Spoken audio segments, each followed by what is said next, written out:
دوستو، علامہ محمد اقبال ایک بہت بڑے مفکر اسلام تھے، اور وہ ایک بہت بڑے دانا اور حکیم انسان تھے۔ ان کو یہ سب معلوم تھا کہ یہ بحث و تکرار و مناظروں سے کوئی نتیجہ نہیں نکلتا۔ اس کا نتیجہ یہی ہوتا ہے کہ آپ دشمنی، بغض، حسد پال کر یہی دل میں جاتے ہو۔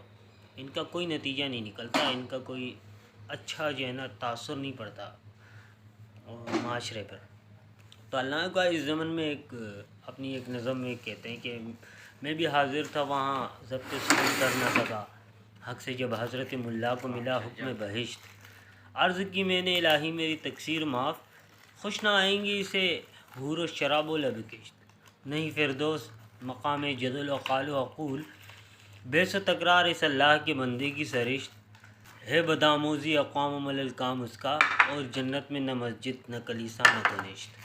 یعنی کہ اللہ تعالیٰ سے استفسار کیا علامہ اقبال نے کہ یار یہ بندہ دنیا میں تو بہت زیادہ بحث و تکرار اور اسی طرح کی فضول قسم کی محفلیں سجائے بیٹھتا تھا، اور اپنے فرقے کو ڈیفینڈ کرنے کے لیے مختلف معاملات، مختلف کام کرتا تھا۔ تو اللہ تعالیٰ سے فرماتے کہ جنت میں تو یہ چیزیں تو نہیں ہوتی۔